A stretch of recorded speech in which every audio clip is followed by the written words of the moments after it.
All right. This meeting is called to order in accordance with the Open Public Meetings Act. This meeting was included in a list of meeting dates sent to the Home News Tribune, the Star Ledger, and the Highland Park Planet on January 3rd, 2018, and was posted on the bulletin board of Borough Hall, 221 South Fifth Avenue on January 3rd, 2018, and has remained continuously posted as required by law. Fire exits are to my left and to my right. If you come up to speak, please speak into the microphones, and assistive listening devices are available.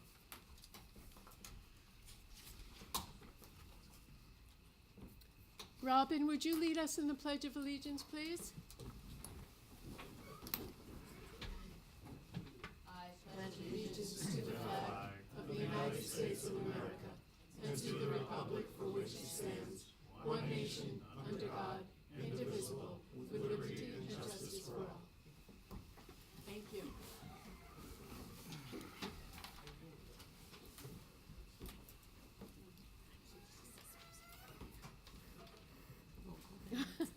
Don't ask. Okay. Okay. Roll call, please. Mayor Brill Mittler. Here. Councilman Fine. Here. Councilwoman Foster Dublin. Here. Councilman George. Here. Councilman Hale. Here. Councilwoman Kim Chohan. Here. Councilwoman Welkowitz. Here. Borough Attorney. Here. Borough Administrator. Here. Okay. And I do want to welcome our new councilman, Matt Hale, to the dais up here. Matt will be the council chair of the council's health and welfare committees. And we welcome you aboard, Matt. Thank you very much. Happy to be here. Okay. All right, let's start with council reports, and I'm going to start on, I'm sorry. Yes, okay. Sorry. All right, may I have a motion to approve the minutes of the regular and conference meetings held March 20th, 2018, and April 3rd, 2018, the budget workshop meetings held March 13th, 2018, and March 27th, 2018, and the special meetings held April 20th, 2018, April 24th, 2018, and July 17th, 2018, as distributed. So moved. Second. Roll call, please. Councilman Fine. Yes. Councilwoman Foster Dublin. Yes. Councilman George. Yes. Councilman Hale. Yes. You should abstain on that. Abstain. You weren't here. Oh. Minutes, you weren't at all those minutes. I should abstain then. Yes. Councilwoman Kim Chohan. Yes. Councilwoman Welkowitz. Yes. All right. Now let's get to those council reports. Councilwoman Foster Dublin, I'm coming to start with you down there on my left. For a change tonight, mine is going to be short. Last week we celebrated National Night Out. It was a huge success. Much thanks to our police department for putting on such a wonderful event that is well participated, and our residents came out, friends of Highland Park came out. It was just a wonderful event.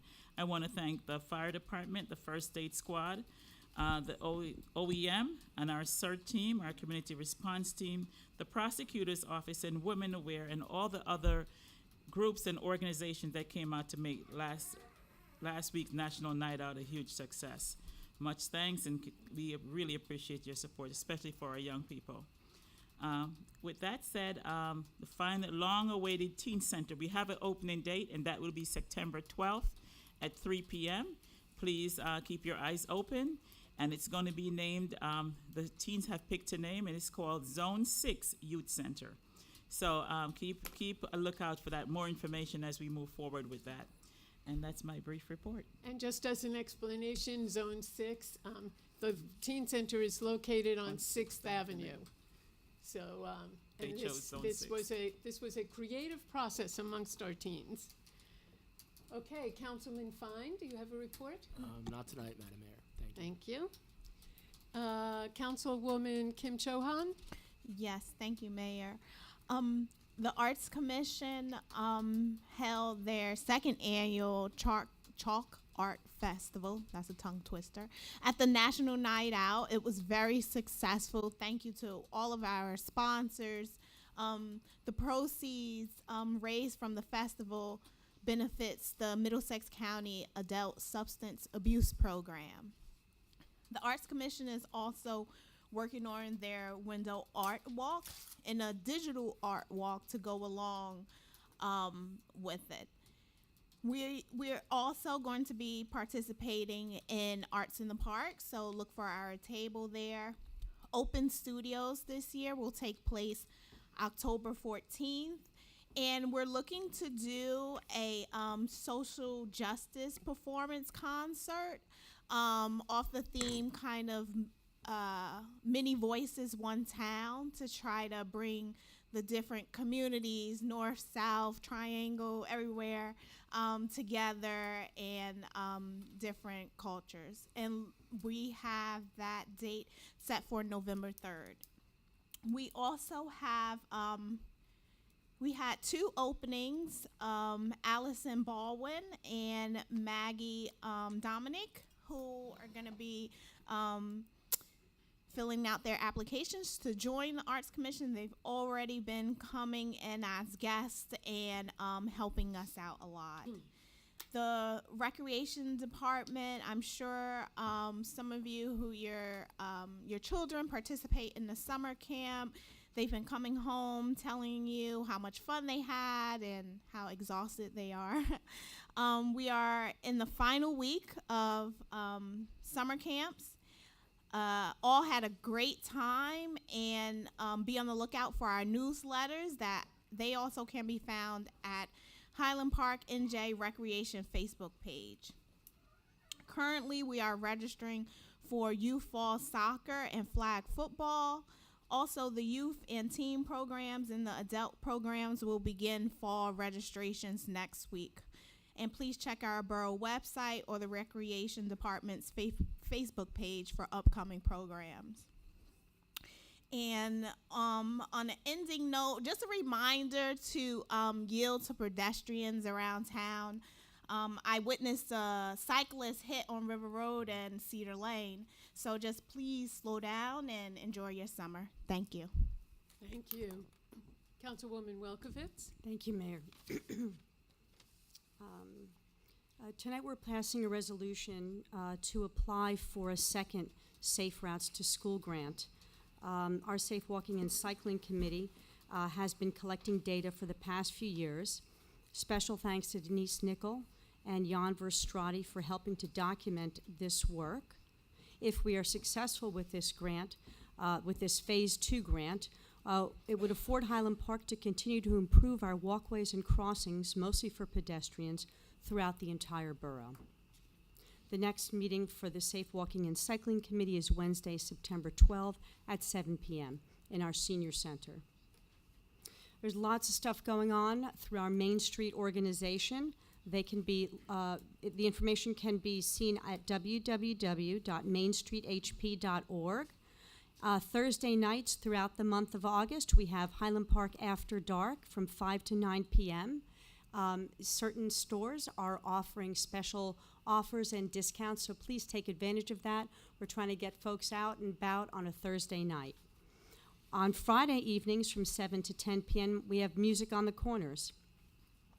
This is at North 4th and Raritan. It's free. Wander down the avenue, hang out for a little bit, listen to local musicians play wonderful music. Fridays, of course, our famous farmers market from 11 to 5:30 p.m. And Saturday evenings, our outdoor movie theater, which is at the public parking next to the Main Street building. We have on August 18th, Isle of Dogs, and on 9/1, Castle is in the Sky. Also save the date for our Arts in the Park, Sunday on September 16th. And if you're an artist or a vendor, please contact our Main Street organization to participate. A couple of other things that we're going to pass tonight. The borough has not slowed down this summer on redevelopment either.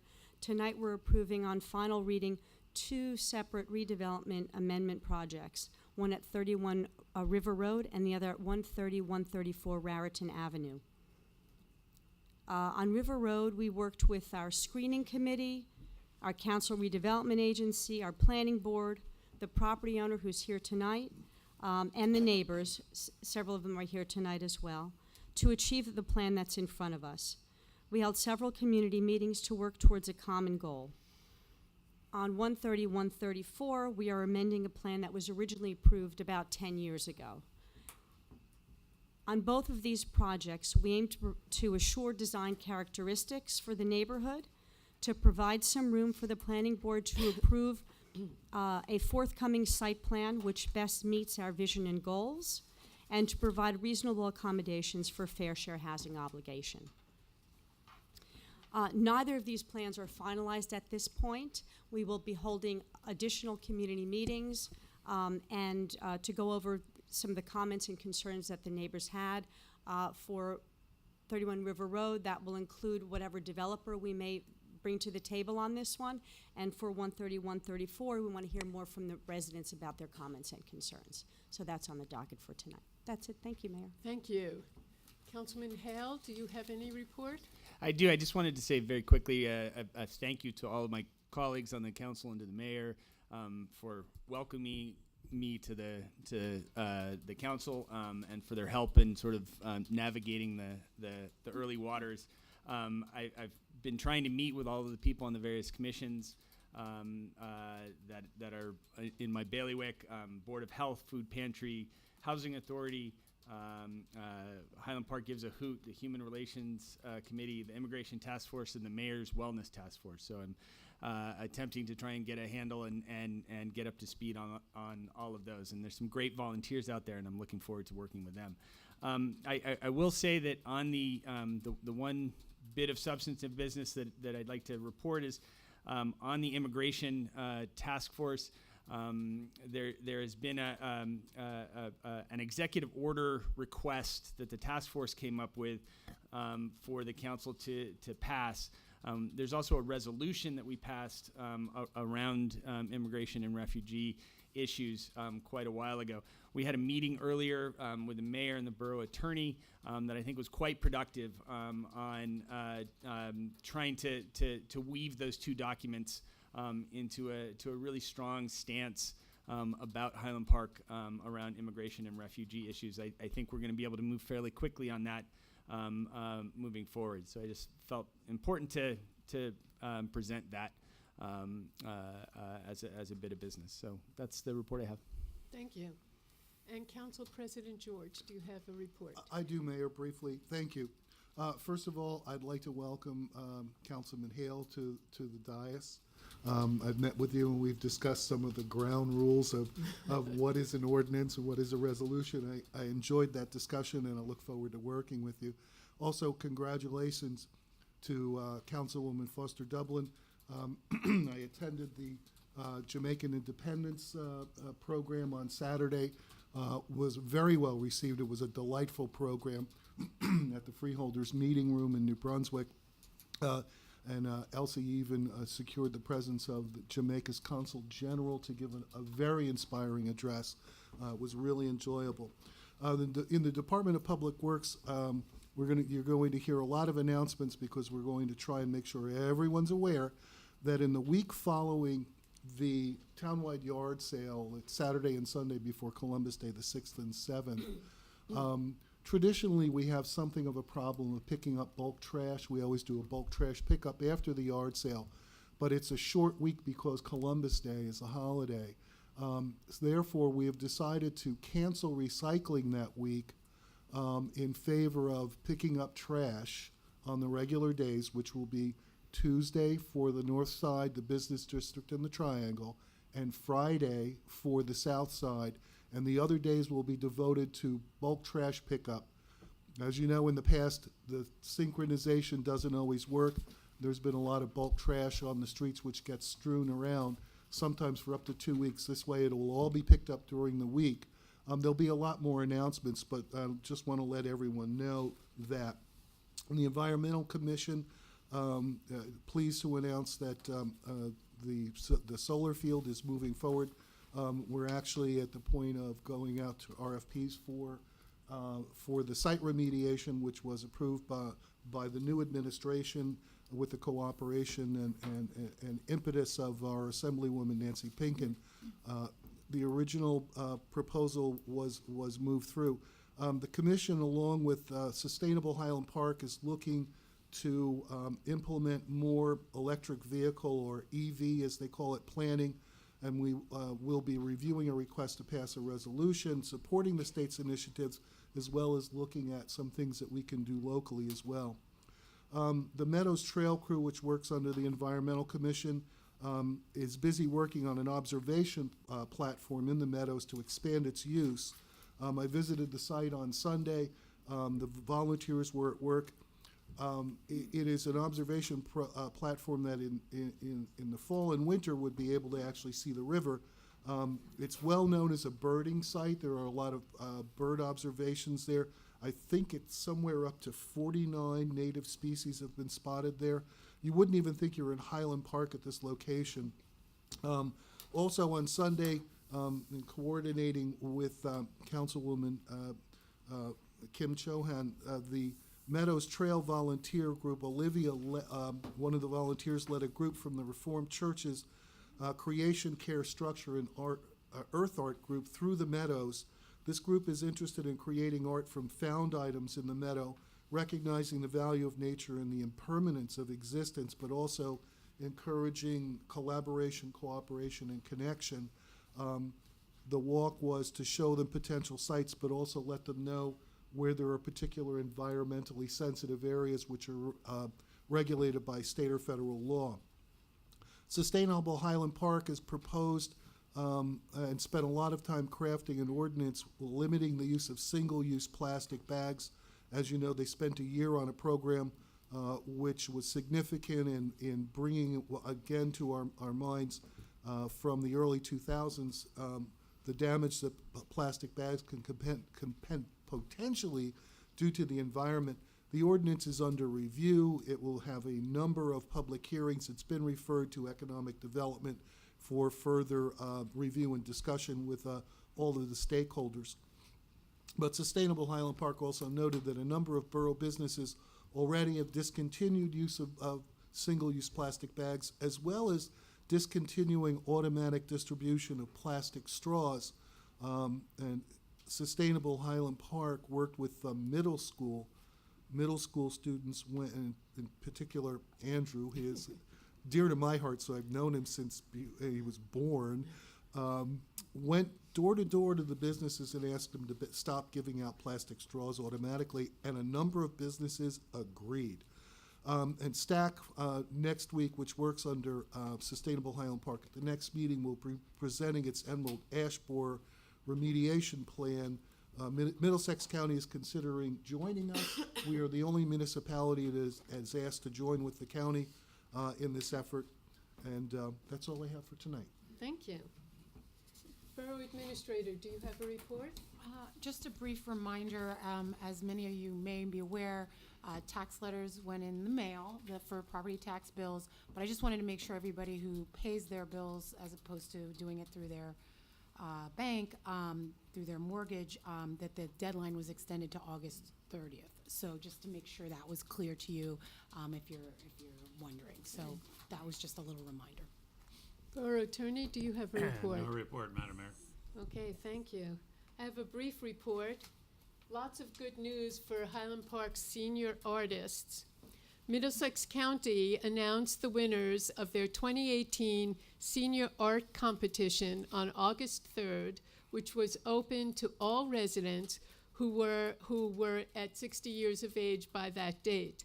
And I'm very proud to say that amongst the two categories, the first being professional winners, Highland Park had, there were 9 categories altogether, and Highland Park had 6 winners there, and 1 person with honorable mention. First place was given for drawing to Judith Rosenstein for her piece Thou Shalt Not, and second place in the same category went to John Marin, Highland Park's Up and Over, Around and Through. For the mixed media, Highland Park resident Bill Giacalone got second place. For oils, first place went to Shelley Phillips who actually lives on the Edison side of the Highland Park border, but spends all of her time in Highland Park and has had exhibits at the library as well. Her piece, The Conversation, it was the winner. For print, we Highland Park's resident, Marcia Schiffman, got first place for Dancers 6. And in sculpture, first place went to Ellen Rebarber for Blues in the Night. An honorable mention for the mixed media went to Diane Ray for her piece Do It Yourself. Those were the professional winners. For the non-professional winners, there were 9 categories, and Highland Park placed first in sculpture, and the winning person from Highland Park for that category was Joseph Kogan for his Adam and Eve, Roots of Mankind piece. So congratulations to all of Highland Park's senior artists who participated in this competition. You make us all so proud. All right, I'm going to open the first portion of our public discussion. I will remind everyone that this period is limited to 15 minutes, and each speaker is allotted 3 minutes of time. So if you'd like to come up and say something, please come up and stand by the microphone.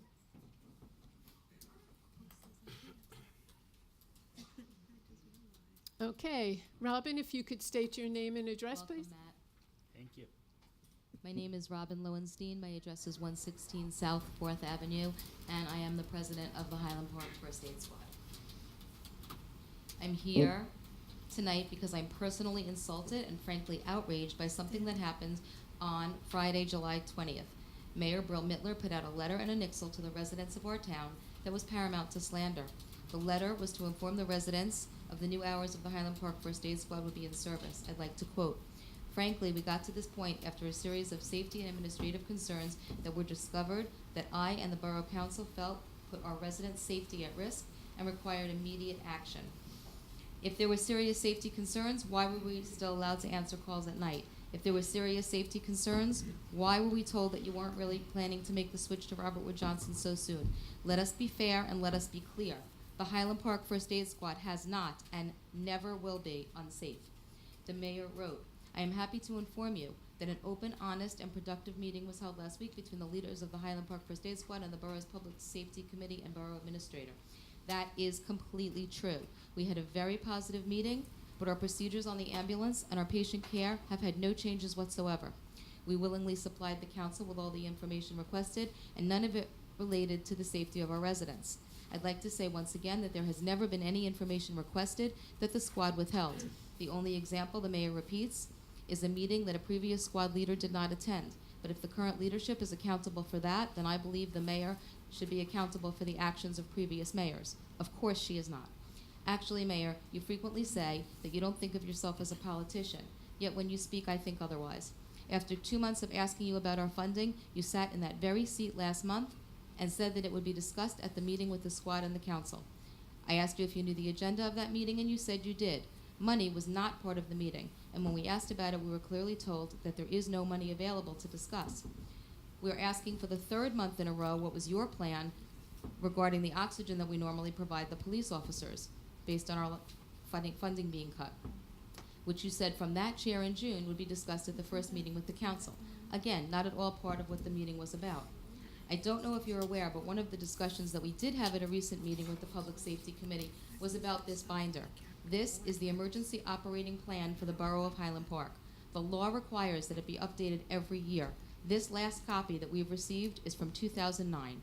Thankfully, Councilwoman Foster Dublin has indicated that plans will eventually be made to go back to tabletop drills and regular meetings of the Public Safety Committee with all the emergency departments. Thank you, Elsie. Because if, God forbid, there were an active shooter or similar emergency in one of our schools, I don't want to think about the lack of preparation with regard to coordinating services. But I notice nobody shut down emergency management or public safety. Mayor, if I sound acrimonious, it's because I am so hurt.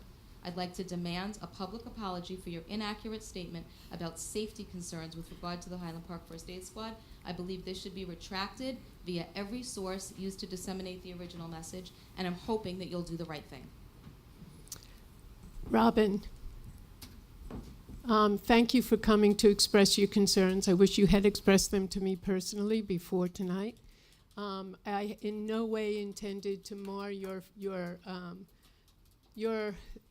reputation, and I'm sorry if I did that.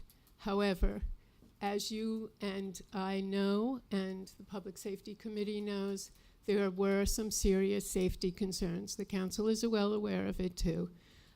Those concerns were addressed in several of your meetings with the Public Safety Committee, and I believe the plan we have for moving forward Not it's. one thing on our ambulance, not one thing about our patient care. Excuse me, Rob. I'm just letting you say that. Okay.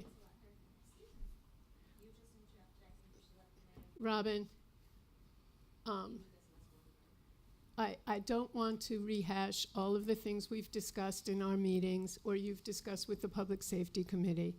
So I'm happy with the agreement that we all reached at the last meeting you had with our Public Safety Committee. They kept me well informed of everything that was going on, and I look forward to working with you moving forward. I'm sorry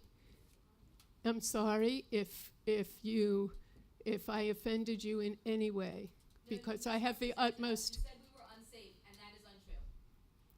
Okay, I'm not gonna talk about. I didn't say you were unsafe. There were some unsafe things that had us concerned. Had our residents' safety at risk. Correct. So we could ride at night, but our residents' safety was at risk. S- Mayor, I Rob- think you need to think about the words that you put out to the entire community, because it was paramount to slander. Our residents' safety is never at risk when they are in an ambulance with us. Never. Okay, thank you, Robin.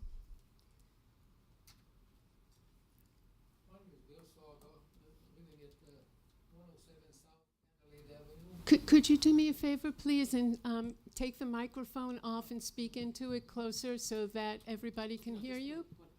Pull it, yes, and it pops out. Okay, maybe that might help. Okay.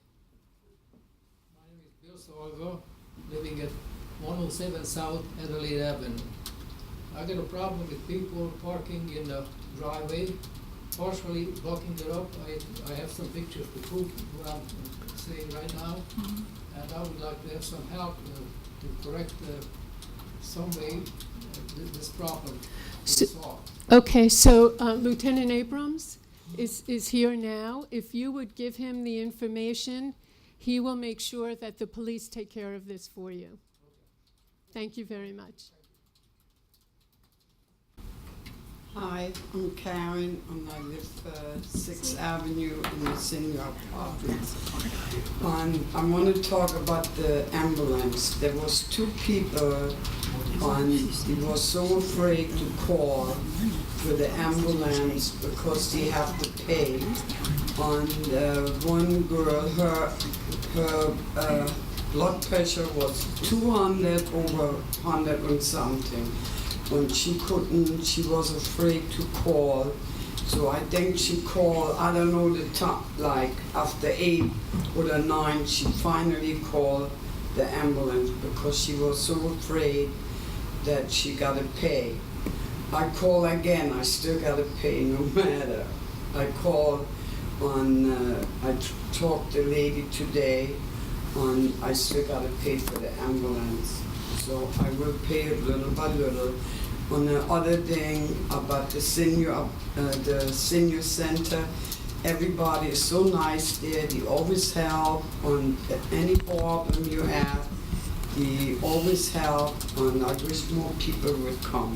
Okay. Thank you. Please state your name and address. Hi, my name is Amar Latif. I am at 203 Jackson Avenue. That's better. And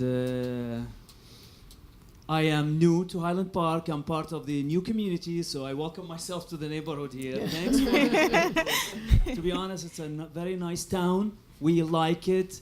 And I think you will like me and my family too, because I represent, middle class. I work, my wife work. We have 2 kids. One of them doesn't even go to school. So I think, we represent some type of people that you know, hopefully Are you living exist- are you living in the crossings? in the crossings in the Highland Park. Correct. Yes, And I I don't know, think I'm fortunate or unfortunate. That's basically what I am about tonight. so.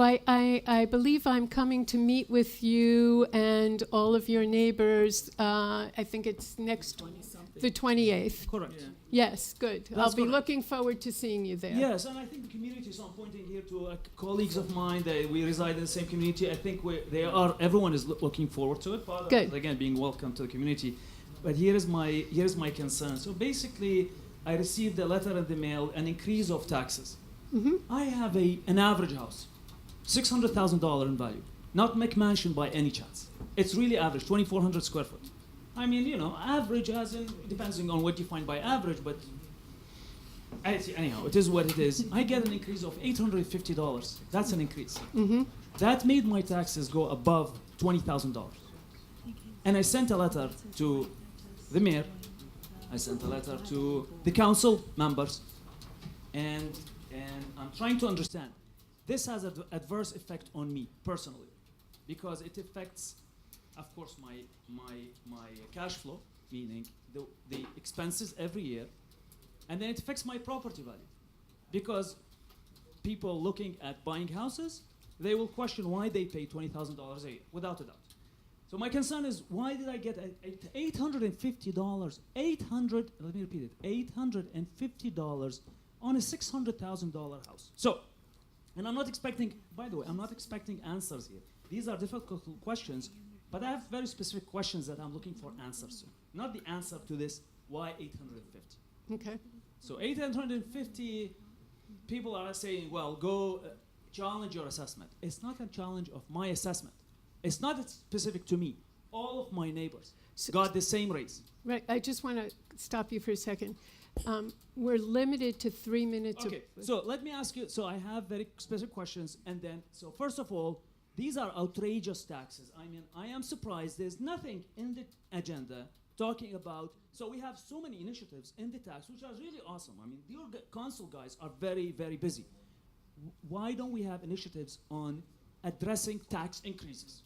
How can we make it more sustainable, just like any other sustainability we are addressing here? You are addressing environmental sustainability. How about tax sustainability? How can I sustain $850 a year in taxes increases?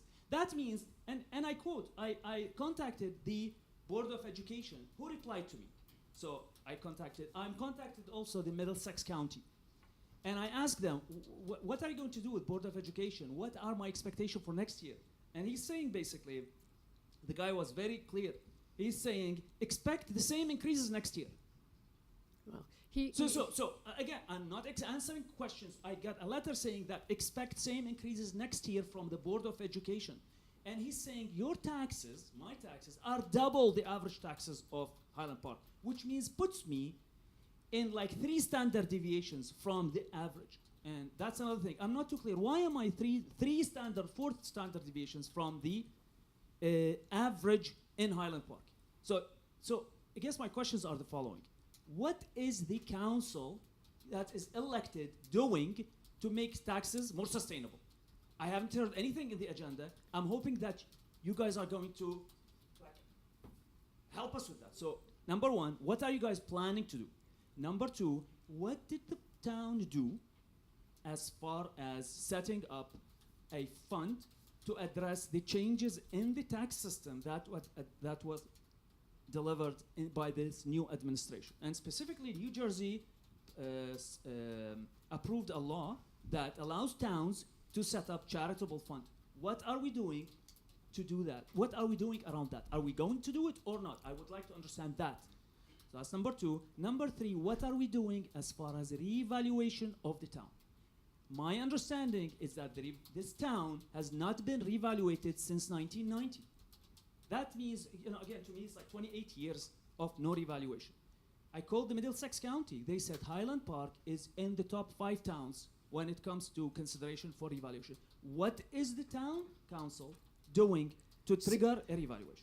So let me address some of your concerns. Let me start with the first thing that you raised, which is, what are we doing and why aren't you seeing anything on the agendas about taxes? So you're fairly new to the community, and I assume this is your first council meeting that you've... So I follow on YouTube. Okay. This is my Okay, first good. personal, but I So follow then you should know that every year I establish goals for the council. And the number one goal for the last 4 years has been tax stabilization. Each council member has different objectives that they want to achieve during the year to help us stabilize that number one goal, which is tax stabilization. Hanging up in the council's conference room is a chart of all our goals and what each council member's objectives under those goals are to help for that. It's not something we've ever published, but it is free and open. That room is open to anybody to look at the chart anytime they want. And I'm happy to make it public in some way. I know it's a long chart. I have to figure out how we do that. But I want you to know that tax stabilization is number one. So what are some of the things that we're doing? Number one, Councilman Josh Fine is the council's chair of our finance committee. He has been working with a committee on shared services.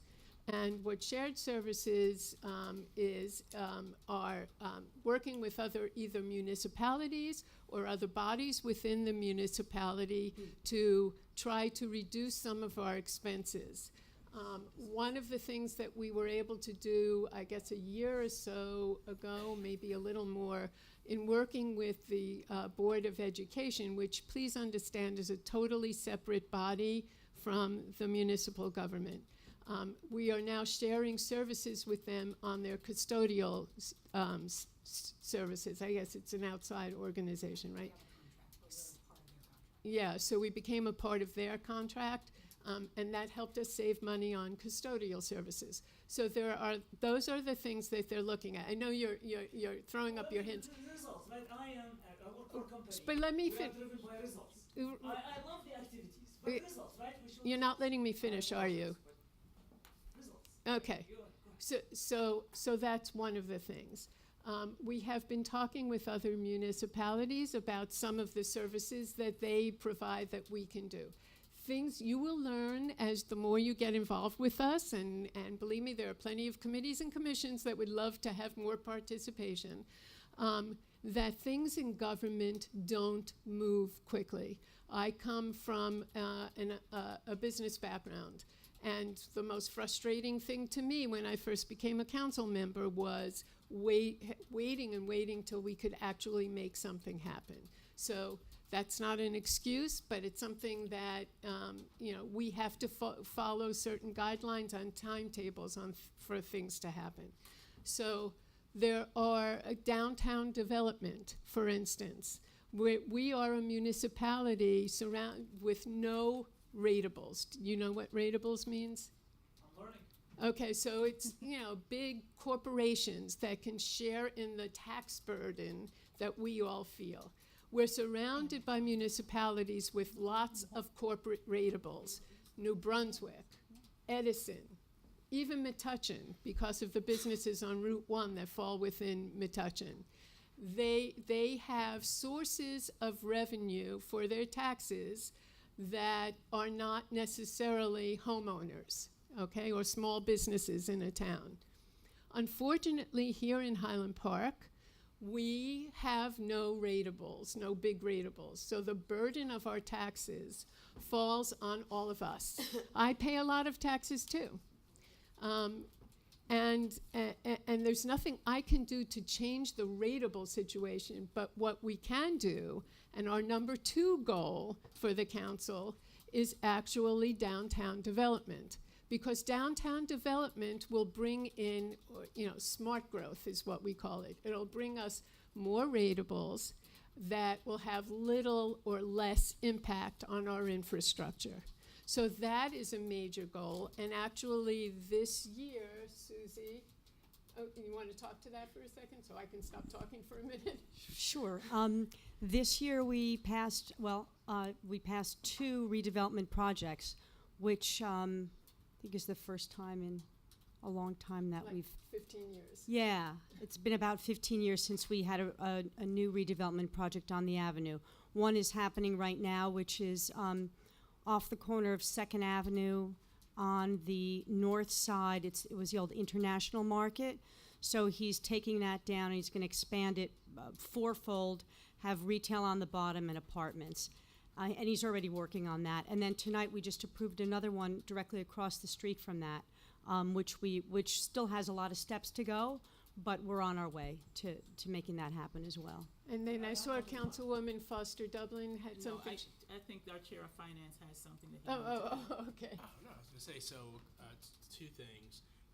One, just to address your question regarding the charitable fund, right? So that's something which we have, has been on our agenda. One of the things that we have found is that trying to work with the state government, which is coming up with the rules and regulations, which were supposed to be put out July 3rd, it's also, to the mayor's point, has gone somewhat slowly. They still haven't come out with the regulations. And that means that the question for us is, if we're going to put in our effort and our time to put together the correct funds that are necessary, and we want to know that we're gonna have done it for that it's actually going to work, and that it's not going to be overturned, and we're not going to spend 4 months not doing anything. So what the mayor's done now is she's created a subcommittee of myself and our new council member Matt Hale has a lot of experience with this, and we are going to come back with a plan in October on what we're going to do, because we're at this point in time. We waited for the state till July 3rd to come out with the regulations. It hasn't happened. So that's one thing. So we're working to at least to try to make that happen. Whether or not it happens, again, things are moving slowly, but we're going to try to work on that. The other piece is there are other shared services. You should know that there are shared services which the borough has already. We share when it comes to our health inspector. We don't, for specific positions, we also try to work it out. When it comes to animal control, there are things that we've done. But we are exploring other areas in terms of shared services that could save the borough money. One other point I would say, and I think the mayor said this in her letter, and it's important to know, right now the state owes Highland Park at least $7 million in our energy tax receipts. Okay, about 30 years ago, not only Highland Park but other New Jersey municipalities decided that we were going to let the state collect our energy tax receipts and for us, and they give it to us. Well, for example, in the past couple of years, if we were owed $1.7 million a year, they would give us $900,000. They keep $800,000 for themselves. Not just with Highland Park, but with other New Jersey municipalities. So we are getting hit from all sides. But I can tell you that every single person up here, whether or not we speak to it in every single report, is keeping that goal of tax stabilization number one on our minds. Excuse me, Mayor? Revaluation. Just last one is, I know we are running out of time, I apologize. So revaluation, where are we with revaluation? Again, So we are on the list. The state has a list of municipalities that will have to go through a reval, but we have not yet been put at the top of the list. In 2019, we're going to start thinking about, what our next steps are. I believe the borough administrator has some more information on that. I've learned a little about this in my time here. There's a couple steps we have to take before we can even get to the reevaluation, one of which is we have to have completely updated tax maps. And what I'm trying to do, that can cost upwards of $80,000 to $90,000 alone. The county has a pilot program to do that in a handful of municipalities, and I'm trying to get us in that program so we can get that moving along, use their GIS team there to get that going. And then I have to get some cost estimates for what the full, because as you noted, we haven't had one in a while, so then we have to plan for how are we going to budget to pay for that reevaluation, because essentially what happens is someone comes through, a licensed entity that we would go do an RFP and select, inspect every home. And that's an expensive proposition. So there's a lot of work, so it's not that, again, I mean, I can tell you the one proponent for this is our tax assessor. he would really like to see that happen. But we just have some fiscal realities like that we're dealing with to try to figure out how we afford to do it and map out that process. So- And then I'm going to ask Councilwoman Welkowitz wants to say one other thing, and then when she's done, we'll let the next person speak, but I'm happy to discuss this further with you when I come to meet with all of you. Just for the record, because I'm a public school advocate and liaison to our schools, Councilman Fine said that the borough hasn't received some $7 million for energy tax credits. Our public school system hasn't received well in excess of that, almost double that, over the past 10 years, I think, starting with Governor Corzine, and then it's gone up astronomically. So we got a little bit more funding this past year, but we're looking we're hoping that Governor Murphy will continue to add to that so that we don't have that huge deficit any longer. Thank you. Next. And thank you for your email earlier.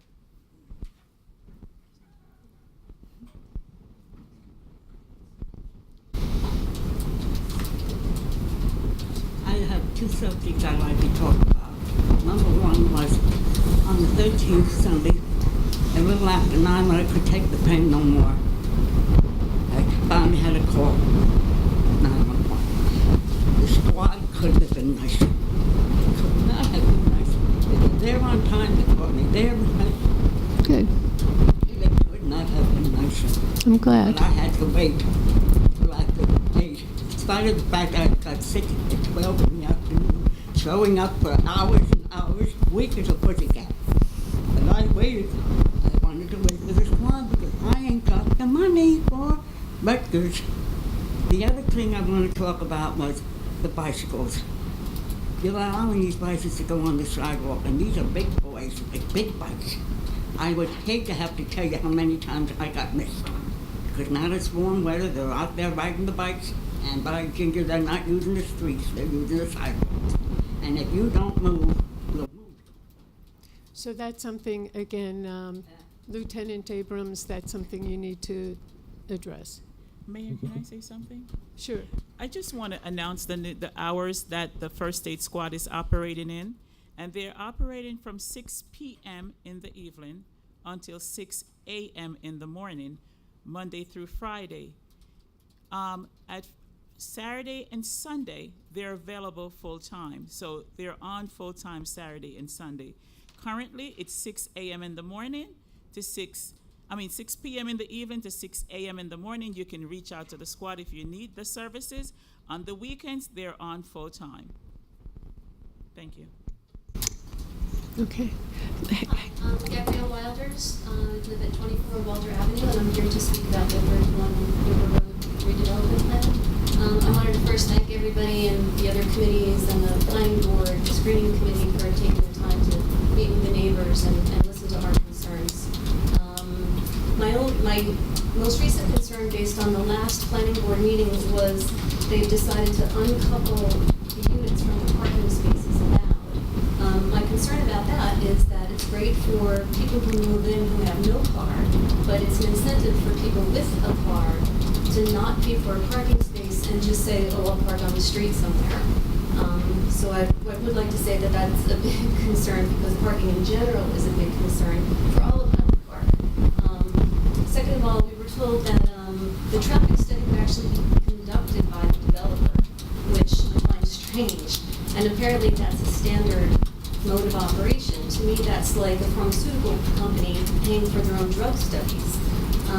So I'm not quite sure if there's any way we can get around that, or if there's something to get a more objective sort of traffic study. And just one more thing, before, even without the new development, traffic is very bad in that corridor from the road to 27, not just for cars, but really for pedestrians. And I would like to see a traffic study, pedestrian walking study done regardless of the development at 31 River Road. Okay, Terry, you want to Just to take? address your middle comment regarding, and maybe Phil could back me up, but my understanding is, yes, it's very typical for the developer to present the study, but I also believe we can hire a professional to evaluate their numbers and and decide whether or not, to poke holes in it. Am I correct about that in terms of the process at the planning board? The process-wise, and Ms. Welkowitz can address that too, but process-wise, my firm represents a number of planning boards in urban and rural, essentially. The applicant pays for the traffic study, which has to be done according to standards. And then it is reviewed by the municipality's experts as well. And it has to be presented at a meeting. And to your second question about the safety on River Road and the walk. Regardless of the development, Right, I think right. it's a good idea to look at that. So Susie, I don't know if you want to address that from your SWAC perspective. I can address that. Okay. Our Public Safety Committee, with our police department, have been looking at what it is that we can do along with the state DOT. What can we do to put more traffic calming devices in that area? There were a few ideas that were thrown about that we're looking at. One is it's called Block the Box, that we're looking at, that maybe we can have just everybody cross at one time, then all traffic would stop, and then look at that. The chief and I have been looking at different mechanisms of how we can go about stopping traffic and calming traffic at different times, but we still have to work with the state DOT to get that done. Yeah. So it does take some time, unfortunately. Crosswalks, they frequently don't work, but even when they do, drivers just ignore them. Yeah. And it's hidden. And to be frank, one of Right. them is like really hidden, so you really can't see it. So the driver that's coming down the hill will not be able to see the person, because it's the way the road is cut. You really can't see clearly. Right. So those are some of the things that we know and that we have been looking at for traffic. Right. And also, safety. if I may, Mayor, point out, one of the problems we've traditionally had since the 70s with River Road is that it's a county road. That's what I was just So we going to have say. that state Yeah, so that's part of the issue, and we have to work with I All know three. we've been talking for quite some time about wanting to have a sidewalk extension there. They did it in Piscataway in that part of River Road, but it hasn't been done yet on the Highland Park side. So now, all of the pedestrian and bicycle traffic, we want to go through the park sort of to come out over there, but that means crossing at that light you're referring to. So I know it's been an issue that we've been talking about. Yeah, so my concern is it just increasing the density even more, increasing the traffic flow, increasing the pedestrian traffic flow. That really needs to be looked at and cleaned up right in that area. Yeah. And so I would just ask once again, to keep that in mind when Absolutely. the next developer comes Absolutely. and Yeah. Absolutely. what ideas they're gonna have. Yeah. Smaller the better, I'm sorry. It could be under 4 stories and less than 40 units. I just want to go on record on saying that a third time. It's still a very small area for that big of a building.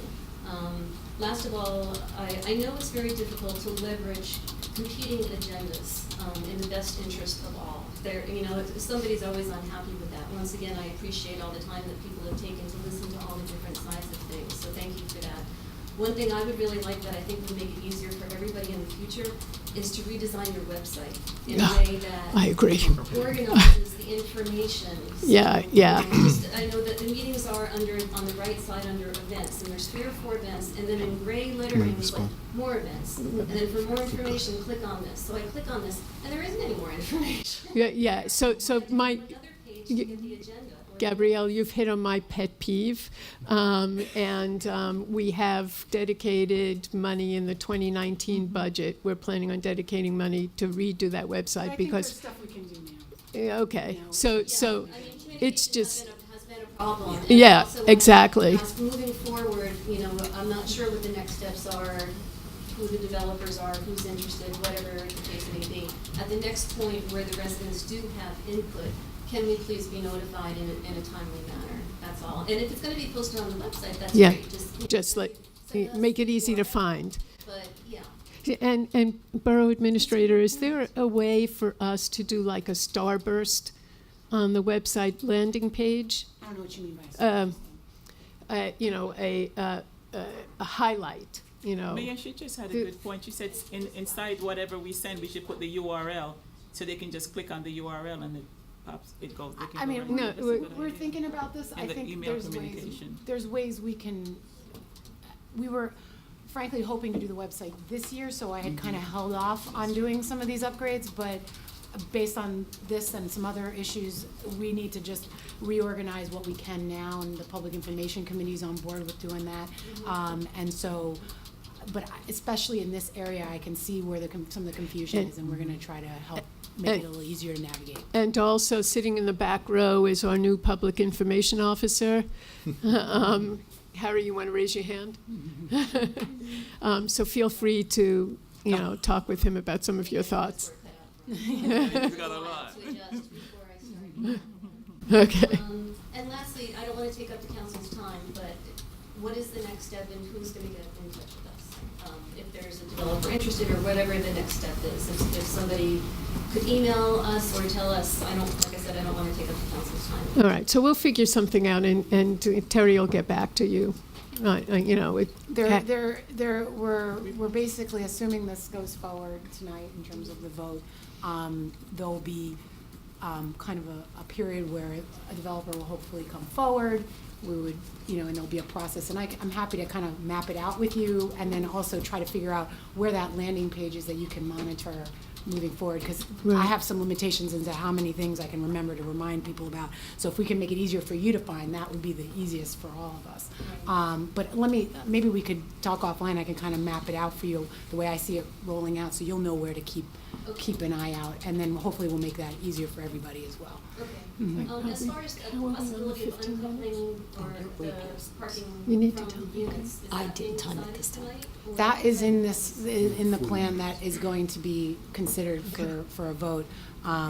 And I would just say, please consider the impact that might have. So I was just notified that we're well past our 15 minutes for the first session. I'm sorry for the two people waiting. Can you hold up till the next session? Sorry about that. Okay. Okay, clerk, can you report on advertising the downtown redevelopment ordinance amendment for 130, 134 Raritan Avenue for consideration of passage on final reading by title?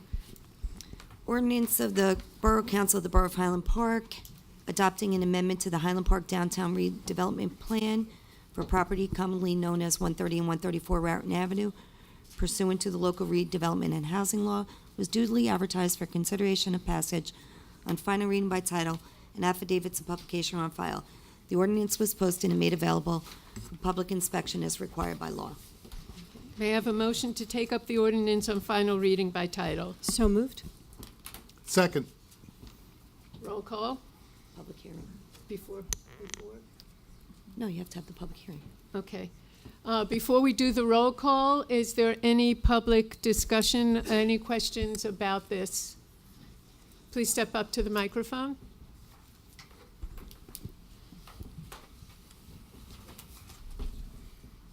State your name and address, please. Yeah, my name is Christy Lutz. I'm at 119 Park Place. And I'm here just to hopefully get some more information. So I'm a neighbor of this redevelopment. There's a lot of concern on Park Place about what this redevelopment is going to entail. We're very much in the dark right now about what's going to happen. I will say that one area of concern is that we have an access road. Park Place is marked as a dead-end street, but there's an access Paper road road, yeah. that goes down to the service center. From the little I've read so far about this redevelopment is that the idea, at least from the developer, is that the access road will be the main point of entry for this development. But I know that in the redevelopment plan from years ago, it was recommended that that access road be closed off to be pedestrian only. So these are just some of the things that we've read about. We just like a lot more information, I think. It sounds like we're in sort of the same boat as the folks over on Walter, just kind of ready to work with you guys, and we just have so many questions and concerns. We have a lot of young children on our street who play there, and cars come speeding down that street as it is. They totally ignore the dead end sign. They zoom down the access road. They come up the access road. We can't see them. If the developer is hoping to make this the main point of entry to get behind the development, we're very concerned about that. Also, So- parking is another issue on our street. We have people without driveways on our street. They come home, they can't get spaces in front of their house. So we're also concerned that there might be some sort of overflow parking, guests of people and the residents there who are trying to park on our street. Just a lot of Right. issues we'd like to be able Right. to discuss with people. So, Borough Administrator, do you want to talk to the process when Sure. and where we are on this? So essentially what's on the agenda is an amendment that would allow for the kind of modified additional story on the building and off-site parking and some provisions around the affordable housing. So those are the main amendments that are being considered. It is my understanding, and it's subject to being double-checked, that a prior application to the planning board had included that access road. And it was approved. The developer came back, and I don't know if it's the same developer or not. Frankly, it's pre-made by a number of years. So that concept was kind of vetted through the planning board of the access road, and that is envisioned in kind of the concept that, but just to be clear, this is an amendment to a plan. There's no application to the planning board at this point, so you're kind of tracking along with the same lines as the River Road in terms of, even though you started at different places. This is an amendment, so we basically had those key components that are changes from the downtown redevelopment plan, which covers a lot of Raritan Avenue, but not all the way, it's not solid line, it's kind of block by block. And my understanding, Terry, is that original plan was from about 10 years ago? or Yeah, the downtown redevelopment plan's is a little dated, and so these amendments, just kind of back on it, the amendments that the council are approving tonight, if they decide to do that, and that the planning board already did approve, are some provisions for I forget the term that's used, but essentially it's an additional story on the building that would be set back from the road, meaning like it wouldn't be a wall, and it would, because of the topography, we felt it could support that.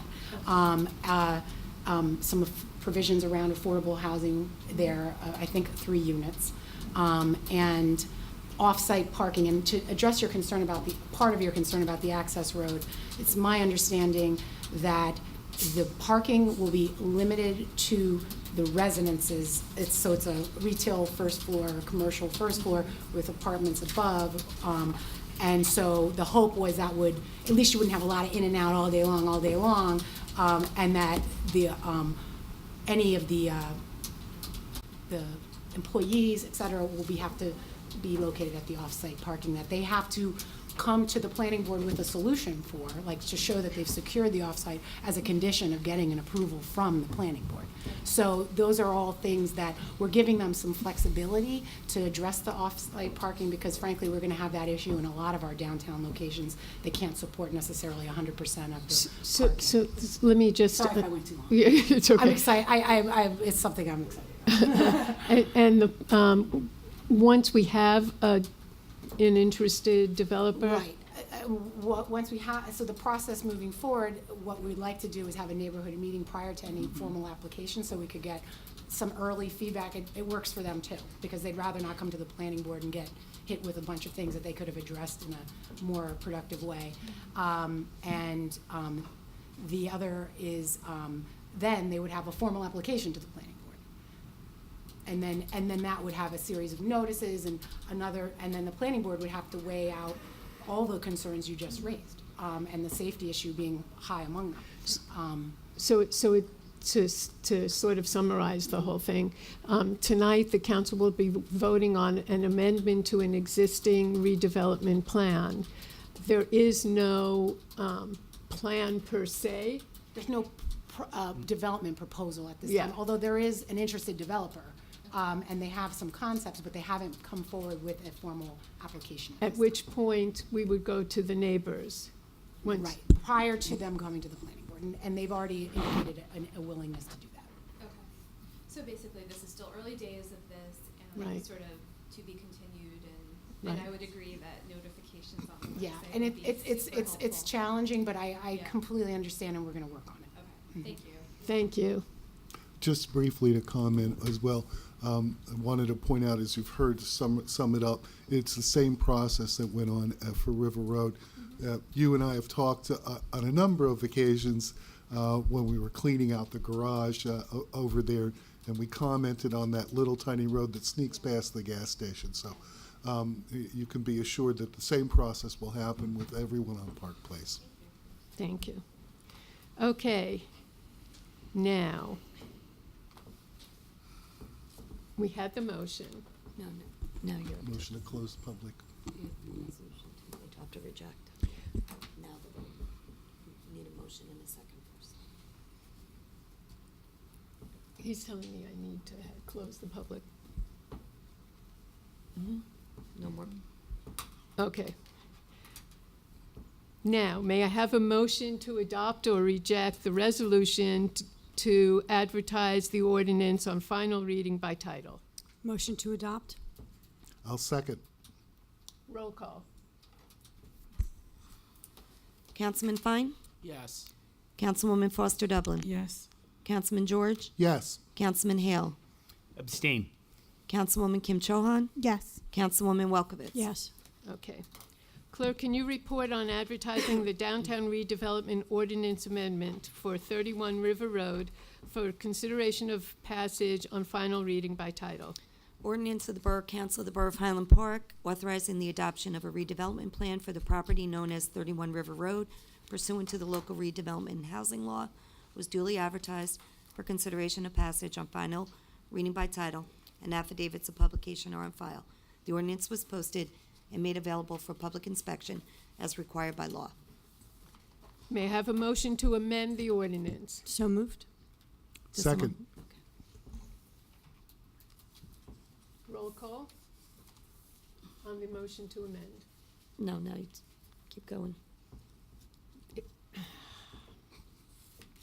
Not a happy mayor. It's the way it has to go. So now I need a motion to take up the amended ordinance on final reading by title. So moved? I'll second. Does anyone want to explain what the amendments are? Okay, so would I you? should have brought my cheat sheet. I got it.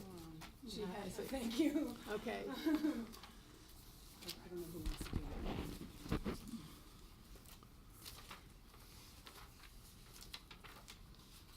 Your cheat sheet. That one and then on the next page. Okay. Do you want me to, Mayor, would you like me to? Yes, please. Okay. Essentially, the amendment to the plan that this was also discussed at the planning board and is part of their approval prior to here, was a clarification regarding setbacks for the building that fronts River Road, that it's 15 feet from River Road and Walter Avenue. So that's just a clarification that was made. And the other amendment is regarding the provisions around affordable housing. What we're looking to do is add in the flexibility to adjust the bedroom distribution in the units that are incorporated into the development. This has more to do with state policy on, there's something called UHAC, and don't ask me what that stands for, but essentially the Fair Housing Act has a way they want to distribute bedrooms, and we're basically saying we want some flexibility provided that the court approves that flexibility. So it might help the project work, and we believe we have other ways to get the bedroom distribution we're looking for. So those are the two amendments, the two changes that have happened subsequent to the introduction of the last. Okay. Is there any public hearing on this amendment? Is there any public discussion? Okay. May I have a motion to approve the resolution to amend and advertise the ordinance as amended on final reading by title? Motion to adopt? I'll second. Roll call, please. Councilman Fine? Yes. Councilwoman Foster Dublin? Yes. Councilman George? Yes. Councilman Hale? Abstain. Councilwoman Kim Chohan? Yes. Councilwoman Welkowitz? Yes. Okay. Clerk, would you report on the introduction of amending the bond ordinance 15-1881, 15-1894, 15-1897, and 17-1928 for consideration of passage on first reading by title. Amending bond ordinance number 1881 adopted by the Borough Council on February 17, 2015, appropriating $1,860,000 for the issuance of bonds or notes, and amended by bond ordinance numbers 1894, 1897, and 1928 to amend the description set forth to include the environmental remediation of various properties located in the borough, has been duly introduced by the Finance Committee for consideration and passage on first reading by title. Okay. May I have a motion to adopt or reject and advertise the ordinance on first reading by title? So moved. Second. Roll call, please. Councilman Fine. Yes. Councilwoman Foster Dublin. Yes. Councilman George. Yes. Councilman Hale. Yes. Councilwoman Kim Chohan. Yes. Councilwoman Welkowitz. Yes. Clerk, can you report on introduction of bond ordinance providing for the purchase and installation of large diameter water meters for consideration of passage on first reading by title? Bond ordinance providing for the purchase and installation of large diameter water meters in the Borough of Highland Park, County of Middlesex, appropriating $2,400,000 from the water and sewer utility of the borough and authorizing the issuance of bonds or notes to finance the cost, has been duly introduced by the Finance Committee for consideration of passage on first reading by title, and the supplemental debt statement prepared by the CFO was filed in the clerk's office on August 14th. Okay, may I have a motion to adopt or reject and advertise the ordinance on first reading by title? So moved. I'll second. Roll call, please. Councilman Fine? Yes. Councilwoman Foster Dublin? Yes. Councilman George? I'd just like to comment briefly. This will be on for public comment at the next reading, but this ordinance and the next are part of our long-range and short-range plans to deal with the water problems that we've had in the past. As we promised, we would have, for the last 18 months, have been reevaluating the entire plan and trying to cure some of the problems that we were told with our aging infrastructure, which is now over 100 years old for most of the water and sewer, and I vote yes. Okay. Councilman Hale? Yes. Councilwoman Kim Chohan? Yes. Councilwoman Welkowitz? Yes. Clerk, can you please report on introduction of the bond ordinance providing for the replacement of existing water main valves and hydrants and the implementation of an asset management plan for consideration of passage on first reading by title? Bond ordinance providing for the replacement of existing water main valves and hydrants and the implementation of an asset management plan in the Borough of Highland Park, appropriating $920,000 to finance the cost, has been duly introduced by the Finance Committee for consideration of passage on first reading by title, and the supplemental debt statement prepared by the CFO was filed in the clerk's office on August 14th. Okay, may I have a motion to adopt or reject and advertise the ordinance on first reading by title? So moved. I'll second. Roll call, please. Councilman Fine? Yes. Councilwoman Foster Dublin? Councilman George? The public should not be concerned with the number that's placed into this. These two bond ordinances are required to be passed in order to continue with phase 2 of our infrastructure bank loan application. As we've indicated a number of times, in order to cope with both our water and sewer systems that are aging out, as well as the requirements of the Water Quality Assessment Act, which went into effect on October 1st of last year, we made application for all of these funds to the state's infrastructure bank, which was previously the environmental fund. These are low-cost or no-cost bonds, are long-term loans which pay out as bonds through the infrastructure bank. However, to get to phase 2, we've put in phase 1, and to get to phase 2, we are required to show that we have the capacity on our own bonds to be able to finance the project, at which time we then qualify for their loans at either a lower rate or no rate. And that's why we had to place these two bonds on in order to qualify for step 2 of our infrastructure bank loans.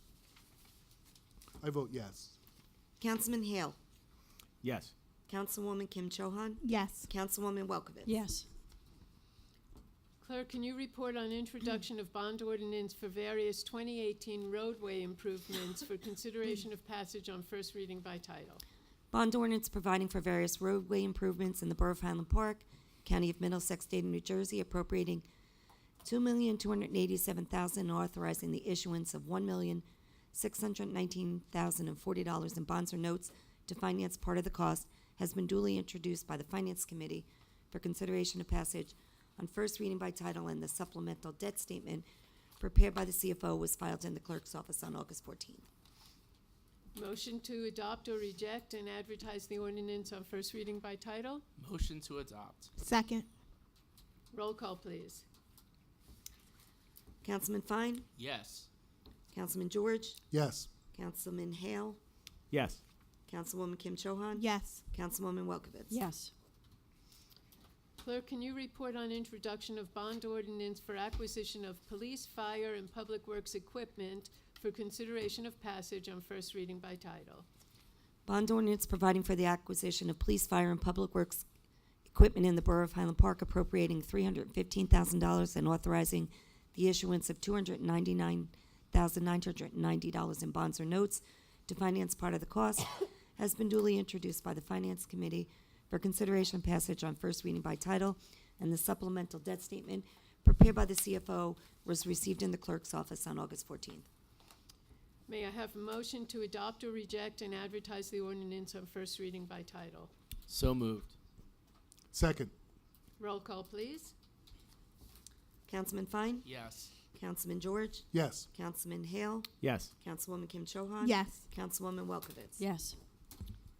All right, on the consent agenda, may I have a motion to separate items number 21 and 22?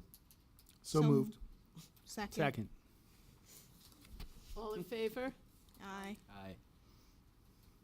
Okay. May I have a motion to adopt the following items: 17 through 20, 23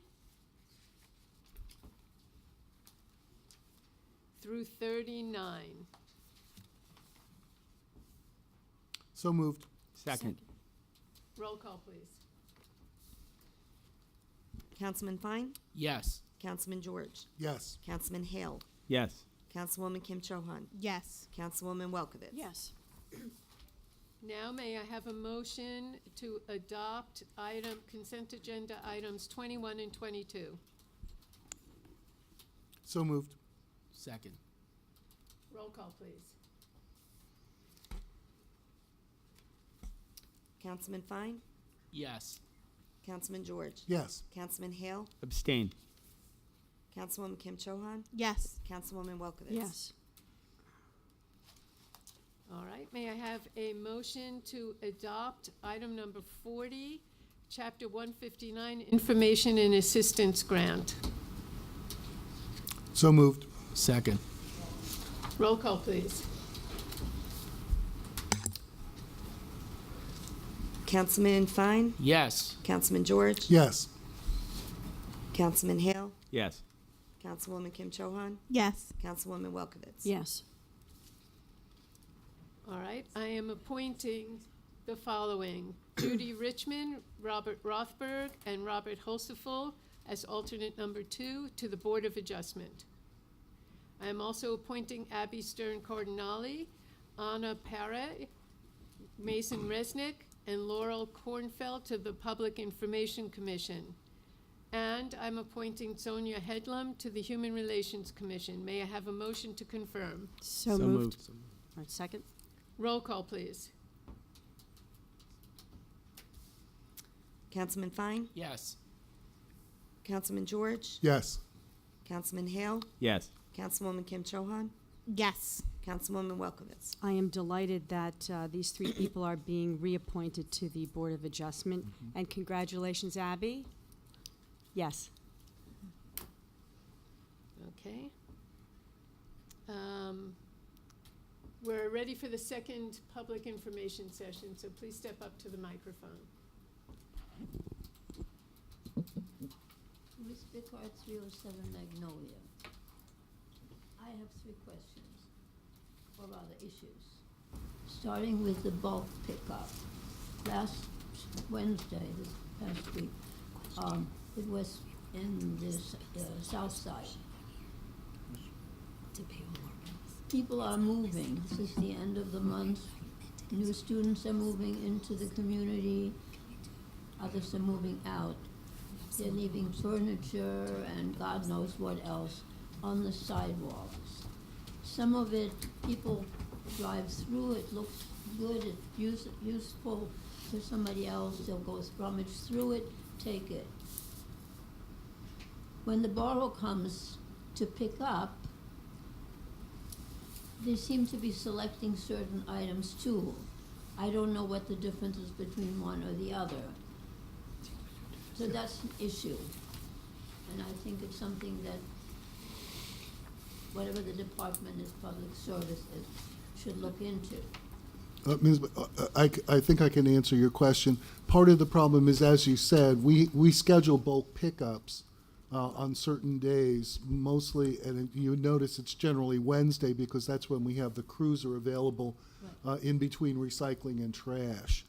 Part of the problem is when people are moving out, they don't necessarily move at the same day. If we did bulk trash on the second day of the month, we would have caught the people that moved out on the 30th day of the month before, but we can't always schedule that way. What I noticed in driving around on the south side was a pickup, and also the week before in the Triangle, was that a lot of the move-outs, because these 2 cleanups happened to catch a lot of the people moving out in the July time, or getting ready, or moving in for August, but emptying out stuff that had been left in the apartments before them, was that a lot of the material that's left is not removable to the disposal site. Anything electronic, and nowadays that includes old vacuum cleaners and everything else. So they had to be picked up separately, but they weren't picking and choosing what they wanted. They were picking and choosing what they were allowed to take to the regular disposal versus what was recyclable versus what was not allowed to go into the regular recycling stream. So there are actually basically 3 kinds of pickups. That's what was happening. But I don't think me as a homeowner know that there are differences. And I am frequently in this building, and I ask for or look for new information, so that has never been dispensed. Well, if I can, we've had the Recycling Coach, which is an app that's available for people for about 18 months now. Councilwoman Welkowitz first brought it in. It is extremely handy, and it describes, you can look up probably in excess of 700 items to determine they're recyclable.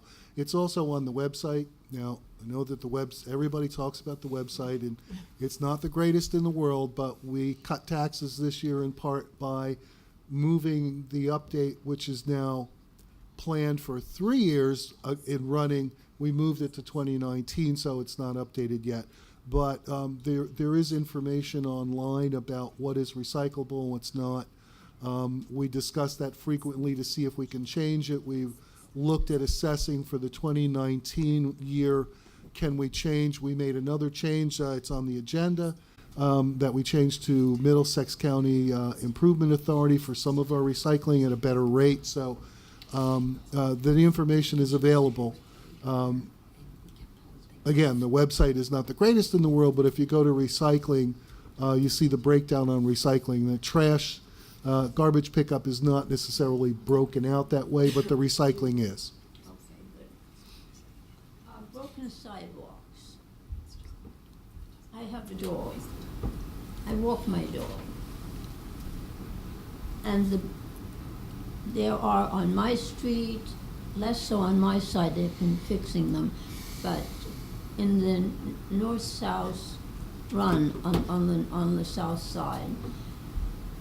There are broken sidewalks that have been there for years, and nobody seems to care.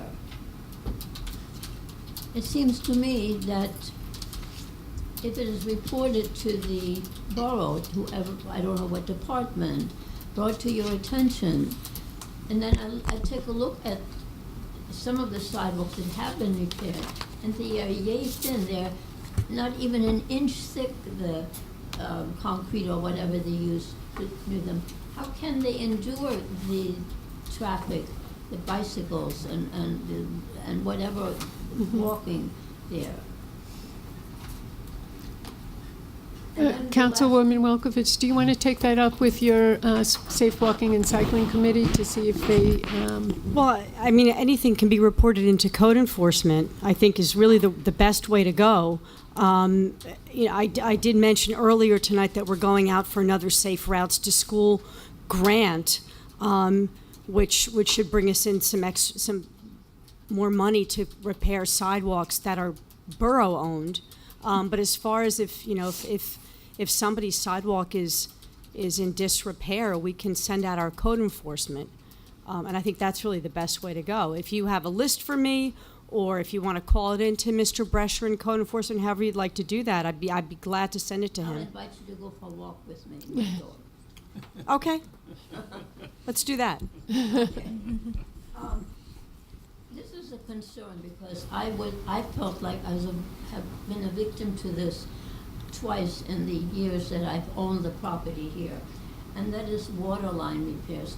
Why does a homeowner have to repair a water line when the breakage is on the street, on the juncture where your house connects to it? So I'm going to ask whether the borough administrator or the borough attorney wants to address that. Well, I guess, Mrs. Pickard, where's the break? Right in front of the house where the T comes No, in? it's in the middle of the street. The middle of the street? Yes. And you get a bill for repairing the middle of the street? Well, the line? it happened to my neighbor this time, but it's happened to me twice over the years that I've owned the house. And Well- because it breaks, if it would break in my house, I could understand that I have to call the plumber and have it repaired. But if it happens in the street, and you have to rip open the street, and you rip open the sidewalk and pull out the long pipes that connect to your house and then reconnect it, why is that the property owner's responsibility? Borough administrator. The only thing I would add is and this is a guess, my guess is maybe the break had occurred on what they call the lateral. You know, you have the main that goes in the street, along the street, and the laterals that connect to the houses. If the break happens on the lateral, basically from the water main that's the borough's to the house, that is the homeowner's responsibility, similarly for the sewer line. And so they often do have to dig up part of the road to address the lateral component. Now, I don't know your situation, so I don't want to say that's definitely what happened. I know, or your neighbors, but my supposition, based on what you're telling me, that kind of repair is to the lateral. They may have had to attach it to the main again or something, so they had to dig everything up. But that is a responsibility of the homeowner under the way I don't understand why that should be. I don't know what the genesis of that is. You can't have property if you don't have water. It just doesn't make any sense. So Council President George has something he can add to that. Our borough attorney has alluded to that, but the old theory, because I happen to be dealing with it in a municipality I represent, which actually owns its own water utility. The old theory, which is still in place in the really old statutes that are still on the books, is that whether it's the borough or the utility company supplies the mains that go down the street. So the 4-inch mains on the side streets, the 10-inch mains on the main street are installed by the company. You, as a homeowner, subscribe to that service, so you install the hookup from the water meter inside your house to the water main, so it's your responsibility because you are the one who's hooking up to the utility. The utility places all the mains in the street, all the valves that are in the street, and all the other material. But as the borough attorney has said before, that's the theory behind the hookup. And the sewer is the same thing. I found out the hard way because my sewer backed up twice in June. And they found out that when they built my house, instead of going 30 feet out to Johnson Street, right outside my wall, because Johnson Street wasn't built or paved yet, they went down, made a direct left-hand turn and went 110 feet to the middle of South 2nd. So if that ever, and they're telling me that the next time it floods, I'm probably going to have to replace all that. So, but that's what the law is. Thank you, Mrs. Bickard. Okay, thank you.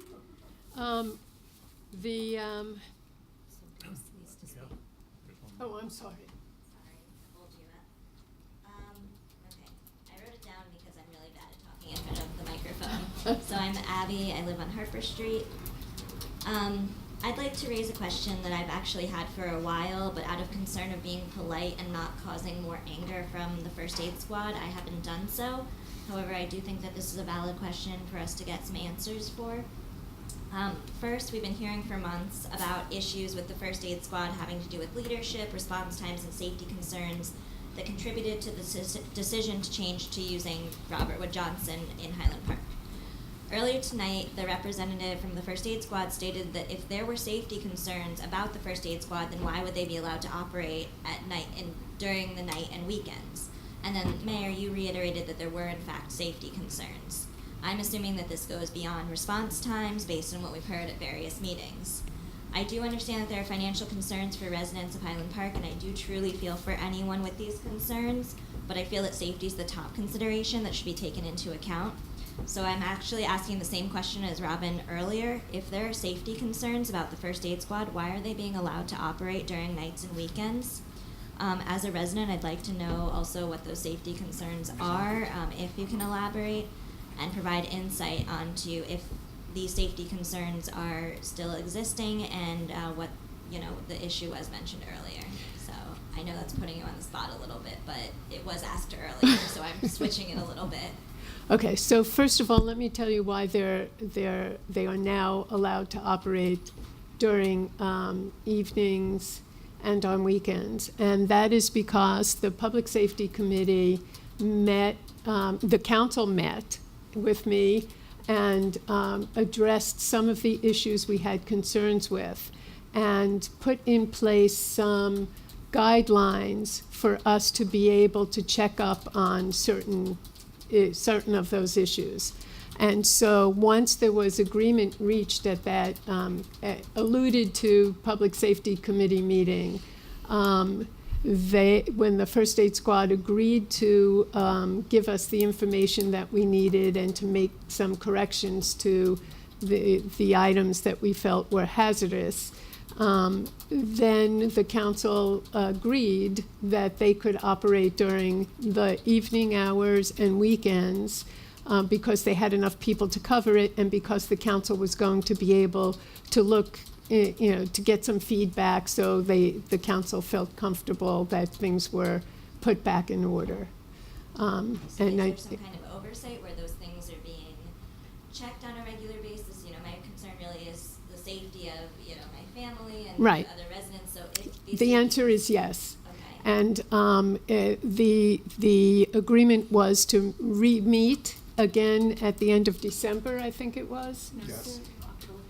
At the end of October. Quarterly, basically. Okay, to make sure that the things that we had asked for were being done and that everybody was happy with how things were proceeding. So I guess the other thing I'd like to say is I hope that if there are still concerns, the pushback that you've received doesn't stop you from really considering the safety as the top priority. And I know there's been a lot of pushback, and I know that's, I'm sure, very difficult, but I do appreciate that safety is being taken into account, and if that is still an issue, I do think that we need to consider daytime. Absolutely. And weekend as well. And I would never have even started all of this commotion had we not been concerned with some of the safety issues. I do also want to clarify that we have not made a final agreement with RWJ. And in fact, I believe Borough Administrator, we're going to go out for an RFP. Well, we're discussing that this evening. Okay. You know, kind of our next steps, what the best approach is. Our attorney has some advice for us on that. So it's still proceeding, but we've got a kind of a course of action now. I just wanted to kind of express that side of things. I appreciate that, thank you. Okay, any other public discussion? Seeing none, I've been advised by the Borough Clerk that off this final reading that we had was one of the items that needs to be approved tonight by the council. And so I'm going to ask for a motion from council to approve the bills list. Can I have a motion? So moved. Second. Roll call, please. Councilman Fine? Yes. Councilman George? Yes. Councilman Hale? Yes. Councilwoman Kim Chohan? Yes. Councilwoman Welkowitz? Yes. Thank you. My apologies, too many revisions. Most important resolution of the night. Okay, may I have a motion to adjourn to the conference meeting? So moved. Second. All in favor? Aye. Okay, thank you all. Thank you.